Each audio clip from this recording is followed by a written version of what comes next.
भारत में राष्ट्रीय आय का आकलन सबसे पहले किसने किया था? तो बताइए कि भारत में राष्ट्रीय आय का आकलन है जो वो सबसे पहले किसने किया था? तो साथियों याद रखिए, भारत में राष्ट्रीय आय का आकलन सबसे पहले दादा भाई नौरोजी ने किया था। तो ऑप्शन सी यहाँ पर इसका राइट आंसर होगा। अगर साथियों आप किसी भी क्वेश्चन का आंसर अगर पहले से जानते हो तो उसका जवाब कमेंट बॉक्स के अंदर जरूर दे। इससे क्या आपको अंदाजा हो जाएगा कि आपकी तैयारी है वो कैसी चल रही है। तो अभी देखिए नेक्स्ट क्वेश्चन, किसी देश का आर्थिक विकास किस पर निर्भर है? तो बताइए कि किसी भी देश का जो आर्थिक विकास होता है वो उस देश की किन चीजों पर निर्भर करता है? तो साथियों यहाँ पर इसका उत्तर होगा उपयुक्त सभी। तो किसी भी देश का जो आर्थिक विकास होता है वो उस देश के प्राकृतिक संसाधन, बाजार का आकार और पूंजी निर्माण, तो इन सभी चीजों पर उस देश का जो आर्थिक विकास होता है वो निर्भर करता है। तो साथियों ऑप्शन डी यहाँ पर इसका राइट आंसर होगा। अभी देखिए नेक्स्ट क्वेश्चन, डब्ल्यूटीओ का मुख्यालय कहाँ है? तो साथियों डब्ल्यूटीओ क्या होता है? तो डब्ल्यूटीओ की फुल फॉर्म होती है वर्ल्ड ट्रेड ऑर्गेनाइजेशन। हिंदी में इसको बोलते हैं विश्व व्यापार संगठन। तो हिंदी में क्या बोलते हैं इसको? विश्व व्यापार संगठन। और इंग्लिश में बोलते हैं इसको वर्ल्ड ट्रेड ऑर्गेनाइजेशन। तो साथियों इसका मुख्यालय बताइए, इसका मुख्यालय कहां पर है विश्व व्यापार संगठन का? तो साथियों विश्व व्यापार संगठन का जो मुख्यालय है तो ये जेनेवा में है। तो ऑप्शन बी यहाँ पर इसका राइट आंसर होगा। याद रखिए डब्ल्यूटीओ का मुख्यालय जेनेवा में है। तो अभी देखिए नेक्स्ट क्वेश्चन, मुर्दा आपूर्ति किसके द्वारा नियंत्रित की जाती है? तो बताइए कि जो मुर्दा आपूर्ति है तो वो किसके द्वारा नियंत्रित की जाती है? तो साथियों भारतीय रिजर्व बैंक के द्वारा मुर्दा आपूर्ति है जो नियंत्रित की जाती है। तो ऑप्शन डी यहाँ पर इसका राइट आंसर होगा। याद रखिए मुर्दा आपूर्ति भारतीय रिजर्व बैंक के द्वारा नियंत्रित की जाती है। अभी देखिए नेक्स्ट क्वेश्चन, जूट उत्पादन में सबसे प्रचुर प्रदेश कौन सा है? बताइए कि जो जूट का उत्पादन होता है भारत में वो सबसे ज्यादा किस प्रदेश में यानी कि किस राज्य में होता है? तो साथियों जूट का उत्पादन सबसे ज्यादा पश्चिमी बंगाल में होता है। तो ऑप्शन बी यहाँ पर इसका राइट आंसर होगा। याद रखिए जूट उत्पादन में सबसे पहले स्थान पर पश्चिमी बंगाल है। तो अभी देखिए नेक्स्ट क्वेश्चन, पहली बार परमाणु बम कहां फेंका गया था? तो बताइए कि पहली बार जो परमाणु बम फेंका गया था तो किस स्थान पर फेंका गया था? तो साथियों सबसे पहले परमाणु बम हिरोशिमा पर फेंका गया था। तो ऑप्शन डी यहाँ पर इसका राइट आंसर होगा। याद रखिए पहली बार परमाणु बम हिरोशिमा पर फेंका गया था। अभी देखिए नेक्स्ट क्वेश्चन, ओजोन परत कहां पाई जाती है? बताइए कि ओजोन परत ये कहां पर पाई जाती है? तो साथियों ओजोन परत समताप मंडल में पाई जाती है। तो ऑप्शन डी यहाँ पर इसका राइट आंसर होगा। याद रखिए ओजोन परत समताप मंडल में पाई जाती है। अभी देखिए नेक्स्ट क्वेश्चन, महात्मा गांधी का राजनीतिक गुरु कौन था? बताइए कि महात्मा गांधी का जो राजनीतिक गुरु था तो वो कौन था? तो साथियों महात्मा गांधी का राजनीतिक गुरु था गोपाल कृष्ण गोखले। तो ऑप्शन बी यहाँ पर इसका राइट आंसर होगा। याद रखिए महात्मा गांधी का राजनीतिक गुरु गोपाल कृष्ण गोखले था। अभी देखिए नेक्स्ट क्वेश्चन, डेसिबल शब्द किससे संबंधित है? बताइए कि जो डेसिबल शब्द है इसका संबंध किससे है? साथियों बहुत ही इंपॉर्टेंट क्वेश्चन है, 2024 में भी आपको किसी न किसी एग्जाम में ये क्वेश्चन देखने को मिलेगा। तो बताइए कि जो डेसिबल शब्द है इसका संबंध किससे है? तो साथियों डेसिबल का संबंध है ध्वनि से। तो ऑप्शन सी यहाँ पर इसका राइट आंसर होगा। याद रखिए डेसिबल शब्द का संबंध ध्वनि से है। अभी देखिए नेक्स्ट क्वेश्चन, शांत घाटी किस राज्य में स्थित है? बताइए कि जो शांत घाटी है ये भारत के किस राज्य में स्थित है? तो साथियों शांत घाटी केरल में स्थित है। तो ऑप्शन बी यहाँ पर इसका राइट आंसर होगा। याद रखिए शांत घाटी केरल राज्य में स्थित है। अभी देखिए नेक्स्ट क्वेश्चन, सुनामी का मुख्य कारण क्या है? बताइए कि जो सुनामी आती है उसका मुख्य कारण क्या होता है? तो साथियों सुनामी का मुख्य कारण होता है समुद्री सतह पर भूकंप। तो ऑप्शन डी यहाँ पर इसका राइट आंसर होगा। जो सुनामी आती है, तूफान आता है, बारिश होती है बहुत जोरों से, तो उसका कारण क्या होता है? समुद्री सतह पर भूकंप। तो अभी देखिए नेक्स्ट क्वेश्चन, भारत का केंद्रीय औषधीय अनुसंधान संस्थान कहां स्थित है? तो बताइए कि भारत का जो केंद्रीय औषधीय अनुसंधान संस्थान है तो वो कहां पर स्थित है? तो साथियों भारत का जो केंद्रीय औषधीय अनुसंधान संस्थान है तो ये लखनऊ में स्थित है। तो ऑप्शन बी यहाँ पर इसका राइट आंसर होगा। तो भारत का केंद्रीय औषधीय अनुसंधान संस्थान है जो ये उत्तर प्रदेश के लखनऊ जिले में स्थित है। तो अभी देखिए नेक्स्ट क्वेश्चन, मानव विकास सूचकांक किसने विकसित किया था? बताइए कि मानव विकास सूचकांक है तो ये किसने विकसित किया था? तो साथियों मानव विकास सूचकांक महबूब उल हक ने विकसित किया था। तो ऑप्शन सी यहाँ पर इसका राइट आंसर होगा। याद रखिए मानव विकास सूचकांक महबूब उल हक ने विकसित किया था। अभी देखिए नेक्स्ट क्वेश्चन, भारत में न्यूनतम मजदूरी अधिनियम किस वर्ष में पहली बार स्वीकृत हुआ था? तो बताइए कि भारत के अंदर जो न्यूनतम मजदूरी अधिनियम है तो इसको किस वर्ष स्वीकृति मिली थी? तो साथियों भारत में न्यूनतम मजदूरी अधिनियम 1948 में पहली बार इसको स्वीकृति मिली थी। तो ऑप्शन बी यहाँ पर इसका राइट आंसर होगा। याद रखिए भारत में न्यूनतम मजदूरी अधिनियम 1948 में पहली बार स्वीकृत हुआ था, यानी किसको स्वीकृति ये पास हुआ था। अभी देखिए नेक्स्ट क्वेश्चन, इंसुलिन का आविष्कार किसने किया था? बताइए कि इंसुलिन का आविष्कार किसने किया था? तो साथियों बहुत इंपॉर्टेंट क्वेश्चन है ये भी, तो इंसुलिन का आविष्कार एफ बांटिंग ने किया था। तो ऑप्शन बी यहाँ पर इसका राइट आंसर होगा। याद रखिए, इंसुलिन का आविष्कार एफ बांटिंग ने किया था। अभी देखिए नेक्स्ट क्वेश्चन, अमेरिका की खोज किसने की थी? तो बताइए कि अमेरिका की खोज किसने की थी? तो साथियों, अमेरिका की खोज कोलंबस ने की थी। तो ऑप्शन डी यहाँ पर इसका राइट आंसर होगा। और अगर भारत की खोज पूछ लिया जाए कि भारत की खोज किसने की थी, तो साथियों भारत की खोज की थी वास्को डी गामा ने। याद रखिए, भारत की खोज किसने की थी? वास्को डी गामा ने। और अमेरिका की खोज किसने की थी? कोलंबस ने। तो साथियों भी देखिए नेक्स्ट क्वेश्चन, नासिक किस नदी के किनारे स्थित है? बताइए कि जो महाराष्ट्र का नासिक शहर है वो किस नदी के किनारे स्थित है? तो साथियों, नासिक शहर गोदावरी नदी के किनारे स्थित है।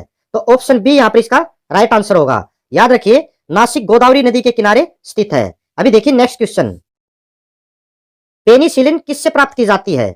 बताइए कि पेनिसिलिन किससे प्राप्त की जाती है? तो साथियों, पेनिसिलिन फफूंद से प्राप्त की जाती है। तो ऑप्शन ए यहाँ पर इसका राइट आंसर होगा। याद रखिए, पेनिसिलिन फफूंद से प्राप्त की जाती है। अभी देखिए नेक्स्ट क्वेश्चन, पित्त का स्रोत क्या है? बताइए कि पित्त का स्रोत है वो क्या है? तो साथियों, मानव शरीर में पित्त का जो स्रोत होता है तो वो यकृत है। तो ऑप्शन डी यहाँ पर इसका राइट आंसर होगा। ये भी काफी इंपॉर्टेंट क्वेश्चन है, बहुत बार एग्जाम में ये आ चुका है पहले भी, और अभी आगे भी आपको ये क्वेश्चन देखने को मिलेगा। तो याद रखिए, जो पित्त का स्रोत है तो वो क्या होता है मानव शरीर के अंदर? यकृत। तो अभी देखिए नेक्स्ट क्वेश्चन, गांधी जी द्वारा सन 1933 तक संपादित समाचार पत्र का नाम क्या था? बताइए कि महात्मा गांधी जी द्वारा सन 1933 तक संपादित समाचार पत्र का नाम क्या था? तो साथियों, गांधी जी द्वारा सन 1933 तक संपादित समाचार पत्र का नाम यंग इंडिया था।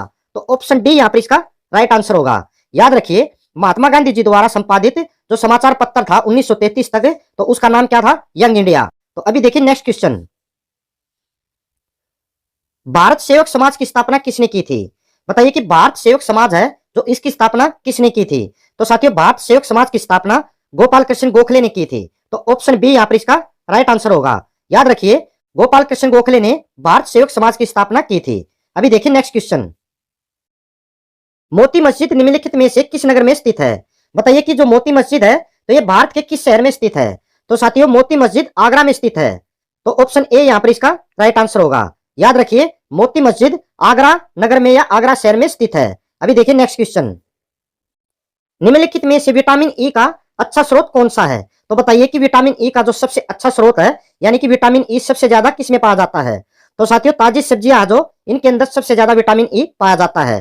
तो ऑप्शन डी यहाँ पर इसका राइट आंसर होगा। याद रखिए, ताजी सब्जियां विटामिन ई का सबसे अच्छा स्रोत होता है। अभी देखिए नेक्स्ट क्वेश्चन, मानव शरीर में कुल कितनी हड्डियां होती है? बताइए कि मानव शरीर के अंदर कितनी हड्डियां होती है? तो साथियों, मानव शरीर में कुल 206 हड्डियां होती है।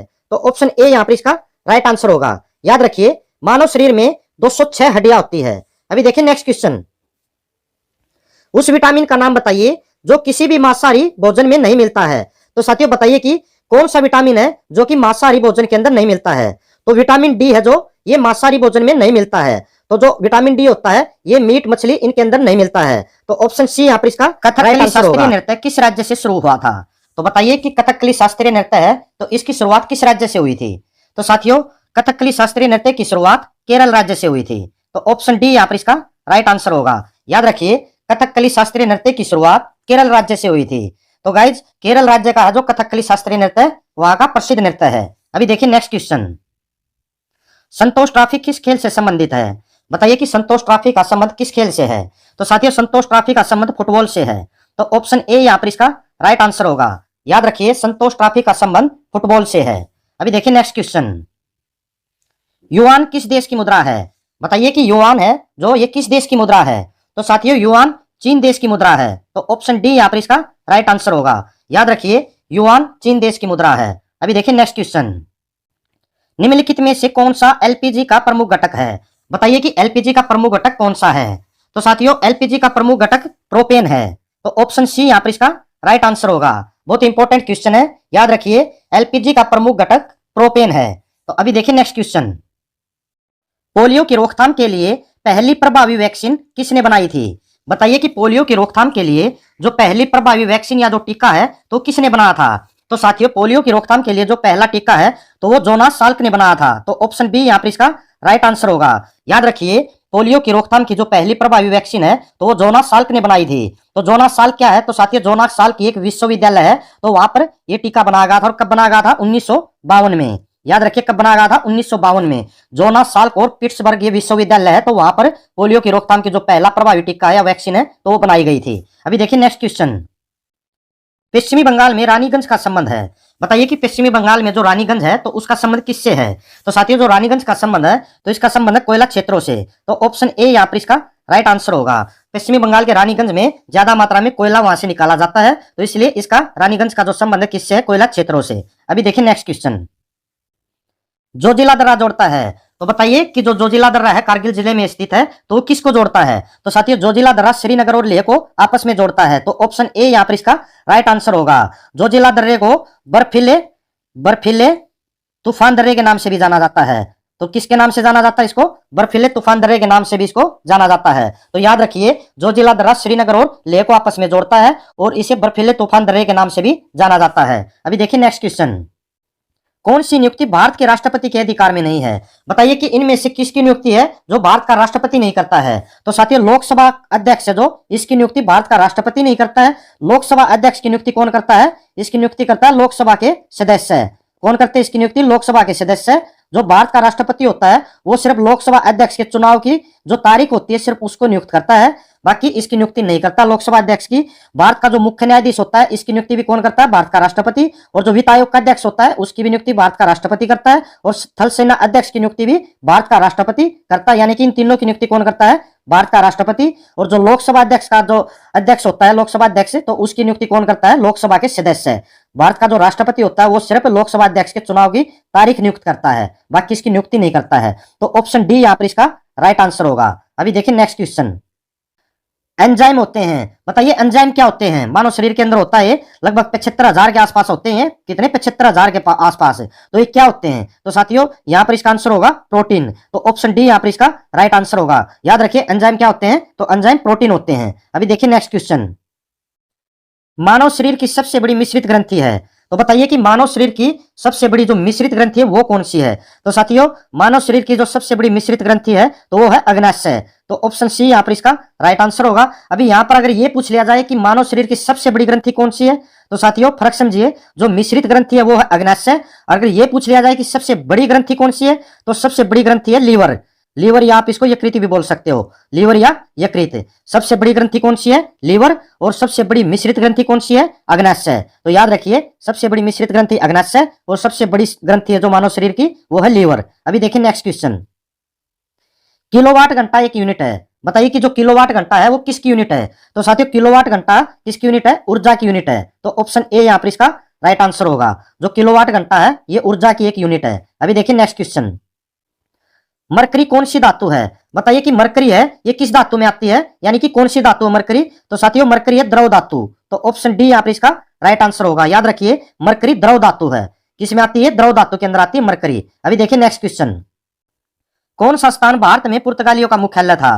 तो बताइए कि भारत में जब पुर्तगाली आए थे तो उन्होंने अपने मुख्यालय की स्थापना कहां पर की थी। तो साथियों पुर्तगालियों ने भारत में जो अपने मुख्यालय की स्थापना की थी वो की थी गोवा के अंदर। तो ऑप्शन ए यहाँ पर इसका राइट आंसर होगा। याद रखिए पुर्तगालियों ने भारत में अपना मुख्यालय गोवा में स्थापित किया था। अभी देखिए नेक्स्ट क्वेश्चन, भारतीय संसद में लोक लेखा समिति का अध्यक्ष होता है। बताइए कि भारतीय संसद की जो लोक लेखा समिति है तो इसका अध्यक्ष कौन होता है। तो साथियों भारतीय संसद की जो लोक लेखा समिति है तो इसका अध्यक्ष होता है विपक्षी दल का नेता। तो ऑप्शन ए यहाँ पर इसका राइट आंसर होगा। काफी इंपॉर्टेंट क्वेश्चन, बहुत बार एग्जाम में आ चुका है ये। तो याद रखिए भारतीय संसद की जो लोक लेखा समिति है तो इसका अध्यक्ष होता है विपक्षी दल का नेता। अभी देखिए नेक्स्ट क्वेश्चन, वायु में हाइड्रोजन जब जलने लगती है तब पैदा करती है। बताइए कि वायु के अंदर हाइड्रोजन जब जलने लगती है तो तब क्या पैदा होती है उसके जलने से। तो साथियों वायु में हाइड्रोजन जब जलती है तो उससे जल पैदा होता है। तो ऑप्शन बी यहाँ पर इसका राइट आंसर होगा। याद रखिए वायु में हाइड्रोजन जलने पर जल पैदा होता है। अभी देखिए नेक्स्ट क्वेश्चन, बाल पेन किस सिद्धांत पर काम करता है। बताइए कि जो बाल पेन होता है तो वो किस सिद्धांत पर काम करता है। तो साथियों बहुत इंपॉर्टेंट क्वेश्चन है। तो बाल पेन किस सिद्धांत पर काम करता है, तो बाल पेन करता है पृष्ठीय तनाव के सिद्धांत पर। तो ऑप्शन डी यहाँ पर इसका राइट आंसर होगा। याद रखिए बाल पेन पृष्ठीय तनाव के सिद्धांत पर काम करता है। अभी देखिए नेक्स्ट क्वेश्चन, भारत में सूफीवाद का संस्थापक कौन था? साथियों बहुत इंपॉर्टेंट क्वेश्चन है, 2023 में भी बहुत बार ये काफी एग्जाम में पूछा गया और 2024 में भी आपको ये क्वेश्चन कहीं ना कहीं देखने को मिलेगा। तो बताइए कि भारत में जो सूफीवाद का संस्थापक था कौन था, या आप ये भी बोल सकते हो कि भारत में पहला सूफीवादी संत कौन था। तो साथियों जो भारत में पहला सूफीवादी संत या सूफीवाद का जो संस्थापक था तो वो था ख्वाजा मुइनुद्दीन चिश्ती। तो ऑप्शन सी यहाँ पर इसका राइट आंसर होगा। याद रखिए भारत में सूफीवाद का संस्थापक ख्वाजा मुइनुद्दीन चिश्ती था। अभी देखिए नेक्स्ट क्वेश्चन, विक्रमशिला विश्वविद्यालय का संस्थापक था। बताइए कि विक्रमशिला विश्वविद्यालय की स्थापना है वो किसने की थी। तो साथियों विक्रमशिला विश्वविद्यालय की स्थापना की थी धर्मपाल ने। तो ऑप्शन डी यहाँ पर इसका राइट आंसर होगा। और इसकी स्थापना कहां पर की थी। तो साथियों विक्रमशिला विश्वविद्यालय की स्थापना बिहार के भागलपुर जिले में की थी। कहां पर, बिहार के भागलपुर जिले में किसने की थी, धर्मपाल ने। तो याद रखिए विक्रमशिला विश्वविद्यालय की स्थापना धर्मपाल ने बिहार के भागलपुर जिले में की थी। अभी देखिए नेक्स्ट क्वेश्चन, किस भाषा में दलित साहित्य अधिक उजागर हुआ है। बताइए कि कौन सी भाषा में दलित साहित्य है वो अधिक उजागर हुआ है। तो साथियों मराठी भाषा में दलित साहित्य अधिक उजागर हुआ है। तो ऑप्शन सी यहाँ पर इसका राइट आंसर होगा। और याद रखिए कि जो दलित साहित्य है इसके जनक कौन थे। तो 19वीं शताब्दी में इसके जनक थे ज्योतिबा फूले। कौन, ज्योतिबा फूले। याद रखिए 19वीं शताब्दी में इसके जनक थे कौन, ज्योतिबा फूले। और 20वीं शताब्दी में इसके जनक कौन थे, जो दलित साहित्य है तो 20वीं शताब्दी में इसके जनक थे डॉक्टर भीमराव अंबेडकर। डॉक्टर भीमराव। तो 19वीं शताब्दी में दलित साहित्य के जो जनक थे वो थे ज्योतिबा फूले और 20वीं शताब्दी में इसके जनक थे डॉक्टर भीमराव अंबेडकर। और मराठी भाषा में ये अधिक उजागर हुआ है। अभी देखिए नेक्स्ट क्वेश्चन, पंडित भीमसेन जोशी का संबंध है। बताइए कि पंडित भीमसेन जोशी का संबंध किस क्षेत्र से है। बहुत इंपॉर्टेंट क्वेश्चन है। तो साथियों पंडित भीमसेन जोशी का संबंध है शास्त्रीय गायन से। तो ऑप्शन सी यहाँ पर इसका राइट आंसर होगा। याद रखिए पंडित भीमसेन जोशी का संबंध शास्त्रीय गायन से है। अभी देखिए नेक्स्ट क्वेश्चन, मोहिनी अट्टम नृत्य विकसित हुआ। बताइए कि मोहिनी अट्टम नृत्य भारत के किस राज्य में विकसित हुआ। तो साथियों मोहिनी अट्टम नृत्य भारत के केरल में विकसित हुआ। तो ऑप्शन डी यहाँ पर इसका राइट आंसर होगा। याद रखिए मोहिनी अट्टम नृत्य केरल में विकसित हुआ, यानी कि मोहिनी अट्टम नृत्य है जो ये केरल का एक प्रसिद्ध नृत्य है। अभी देखिए नेक्स्ट क्वेश्चन, पल्लव राजाओं की राजधानी क्या थी। बताइए कि पल्लव राजाओं की राजधानी क्या थी। तो साथियों पल्लव राजाओं की राजधानी कांचीपुरम थी। तो ऑप्शन सी यहाँ पर इसका राइट आंसर होगा। इंपॉर्टेंट क्वेश्चन है, याद रखिए पल्लव राजाओं की राजधानी कांचीपुरम थी। अभी देखिए नेक्स्ट क्वेश्चन, दिव्य जीवन संघ के संस्थापक कौन थे। बताइए कि दिव्य जीवन संघ की स्थापना है वो किसने की थी। तो साथियों दिव्य जीवन संघ के संस्थापक थे स्वामी शिवानंद। तो ऑप्शन बी यहाँ पर इसका राइट आंसर होगा। और जो दिव्य जीवन संघ है तो इसकी स्थापना कब की गई थी। तो साथियों इसकी स्थापना की थी 1936 में। कब की गई थी इसकी स्थापना, 1936 में। तो याद रखिए दिव्य जीवन संघ की स्थापना स्वामी शिवानंद ने 1936 ईस्वी में की थी। तो अभी देखिए नेक्स्ट क्वेश्चन, वैदिक काल में सामाजिक विभाजन का आधार था। बताइए कि वैदिक काल में सामाजिक विभाजन किस आधार पर किया जाता था। तो सबसे पहले ये समझिए सामाजिक विभाजन होता क्या है। तो साथियों सामाजिक विभाजन होता है कि समाज के अंदर किसी भी वर्ग के साथ उसके लिंग, रंग, रूप या जाति या भाषा के आधार पर जो भेदभाव किया जाता है तो उसको ही सामाजिक विभाजन बोलते हैं। तो वैदिक काल में जो सामाजिक विभाजन है तो वो किस आधार पर किया जाता था। तो वैदिक काल में सामाजिक विभाजन व्यवसाय के आधार पर किया जाता था। तो ऑप्शन सी यहाँ पर इसका राइट आंसर होगा। याद रखिए वैदिक काल में सामाजिक विभाजन व्यवसाय के आधार पर किया जाता था। अभी देखिए नेक्स्ट क्वेश्चन, निम्नलिखित में से कौन विजयनगर राज्य का संस्थापक था। बताइए कि विजयनगर की स्थापना वो किसने की थी। तो विजयनगर कहां पर है, विजयनगर है कर्नाटक के अंदर। तो उसकी स्थापना किसने की थी। तो साथियों विजयनगर की स्थापना की थी हरिहर ने। तो ऑप्शन बी यहाँ पर इसका राइट आंसर होगा।